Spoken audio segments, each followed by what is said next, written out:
responsibility. Marry the pastor and I'll walk. Oh, see me that is talking. I see somebody don't marry me. All right, just in case you don't know, my name is Only Jekere, popularly known as the Winlos, and you are on my channel right now. You are better subscribe. Subscribe now. And don't forget to click on the notification bell so you can get notified with my videos. It inspires, it enlightens, and it grows you spiritually. That's why you need to subscribe and get notified by clicking on the notification bell. I'm watching you now. Don't be a watcher, be a subscriber. To know before you marry a pastor. Honestly, I never wanted to marry a pastor or become a pastor, because I was in marriage years after I was ordained a pastor. But I never wanted to marry a pastor. How much more become one? It was not a dream. I never thought about it, never imagined it. But here I am, 11 years with a man of God and a Geo for that matter. All right, the first truth I need you to know if you desire marrying a pastor, you know that you need to know, because I think I've met some ladies who want to marry a pastor, and that's a nice desire. It's good, but it was not my desire. But I'm now here with the desired, with your desire.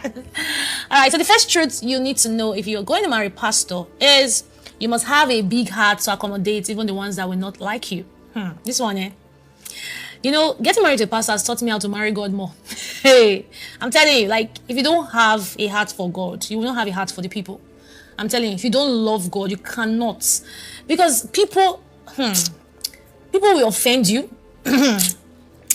people will so offend you terribly. Like, I don't think I've known so much of how to learn how to forgive than when I married a pastor. Honestly.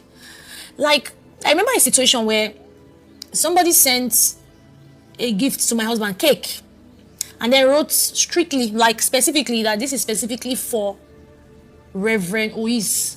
And you know the amazing thing? It wasn't his birthday. So it was like one of these. I'm like, why are you specifying? You know? And I'm wondering. So I saw it. I'm like, this is specific. That's what the person wrote. I'm not joking. As in the time that the person used to write it. Like, it was funny. I'm not supposed to eat from the cake. My husband doesn't really like cake. So anyway, you know the story. So I want to share it to everyone in the house. But I'm just saying that, like, when it could have gotten to me, as we might call it little. I don't know if it was little for you, but it was funny for me. And then a few days after, I'm going to meet this person who had to do this kind of behave in that manner. And I'm meeting the person. So what do you think I would naturally do as a person? Dislike the person, suspect the person, and all of that. What's your motive? What are you trying to do? Are you trying to cause division and all of that? And you see different kinds of people like that.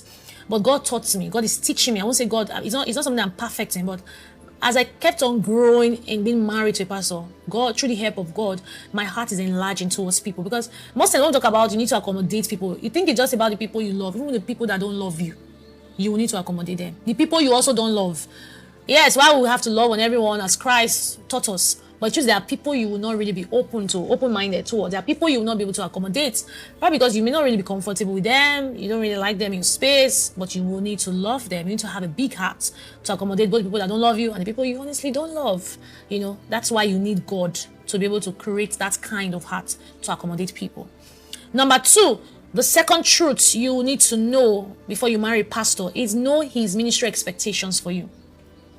There are some pastors that when they marry their wife, they want their wife to remain a wife, nothing. She shouldn't be synced with their call. She shouldn't function with the pastor.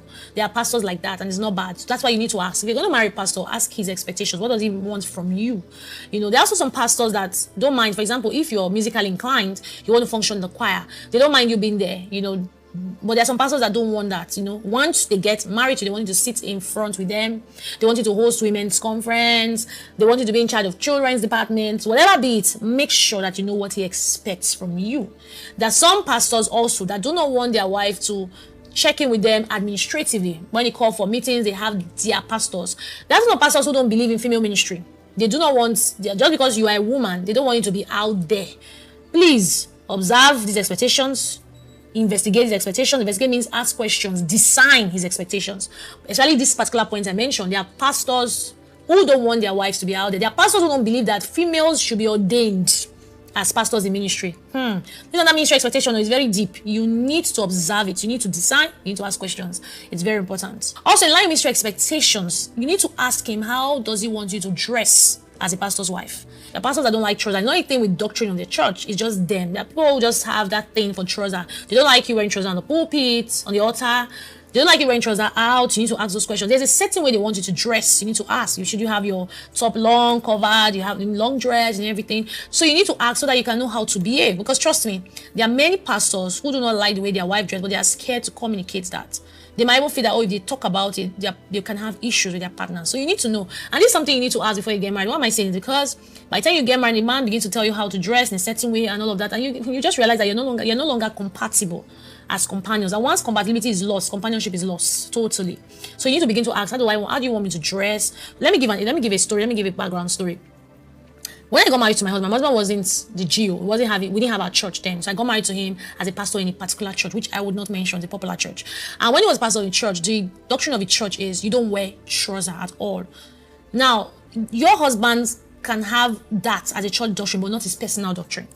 So at the time, me and my husband were courting, I was used to wearing trousers. I'm more of a trouser person than a gown person. I know you're shocked because you see me on gowns always, right? I'm always on trouser a lot of the times. You can hardly find me on skirts when I was single. You can hardly find me wearing gowns. I wear gowns, but I love wearing trousers. I wear gowns, but trouser is my go-to-go anytime, and I like being on casual. So when I was going to get married to him, he was pastoring a particular church, and I realized that his mentors and all of that, they told me, of course, this is the church doctrine and all of that. But my husband, he told me, he didn't force me into anything. He just told me that, you already know my personal doctrine, my personal rule. I'm not against trouser, but you see, when you are in Rome, you have to behave like the Roman. So in other words, he had to talk me into it without forcing me. Some pastors force their wife into something that sometimes they don't even understand, So he had to talk to me without forcing me. But one of the things I realized in our conversation is that is a church doctrine doesn't mean it's a personal doctrine. And when something is not personal, when something is personal to your husband, he now has expectations. When something is not personal to him, he may not necessarily have expectation from you, even though he may have because of the ministry stick. So what I'm saying in all of these my statements is know what is personal to your husband and what is church, what is ministry, what is ministerial doctrine, and what is personal doctrine. Now, whatever be it, whether it's personal or ministerial, understand what your partner expects from you regarding your dress sense. It's very important. So that you don't want to buy plenty things and you're like, hey, this is why I'll be dressing as a mama consigned. You meet the opposite. Ask questions, please. Then the fourth one is why he may be a covering for you and others in the church. Know that you need to cover him up in prayers. Don't think that because he's covering people up in prayers, he's always praying 24/7. You have to be a covering for him. In fact, let me tell you something. If you are going to get married to a pastor, you have more work. Being married to a husband is already work. Then married to a pastor is work. I'm telling you. You have to cover him up in prayers. You have to cover up yourself in prayers because why? You are exposed to more attacks being married to a pastor, a man of God. I'm telling you. Because you are out there doing things, that the devil will fight. You are winning souls to Christ. You are preaching to the people. You are praying for the people. So you are already automatically exposed to attacks. The devil don't like you at all. If the devil don't like your marriage, when you are now in ministry, you are married to a man of God, the devil don't like you at all. Your hatred is on the increase. And that is why he covers you and the people that are his flock. You must deliberate intentionally be covered up. That's why if you're not a prayerful person now, you're thinking of getting married to a pastor. Maybe you're thinking of getting married to a pastor because you like the fame, you like being called first lady, they carry your bag protocol. Hey, if you don't know protocol in the spirit, hey, you'll be protocoled out. Hey, carry your bag, carry your iPad. Oh, mama, God bless you, mama. Oh, mama, please. You like it. They serve you, so you love all those things. If that is your motive for marrying a pastor, you're already on your way to destruction. Because if you're not prayerful, if you don't have a relationship with the Holy Spirit and you want to marry a pastor, you're going to be frustrated. You're going to be frustrated many times. And that is why you must be covering yourself up in prayers and covering up. That's why you is desiring to marry a pastor. It's very important that you begin to build capacity now so that you can draw from your archive and also draw freshly in prayers. It's very important because marrying a pastor is more work. It's work. Thank you very much for watching. This is dedicated strictly to people who desire to marry pastors. So please do well to comment, do well to ask questions, and I look forward to reading your comments. I look forward to answering your question. And if you have any other things, suggested topics you want me to talk about, please do well to drop it on the comment section. I love you. I love you. Bye. Subscribe. Don't go away. Subscribe. Bye.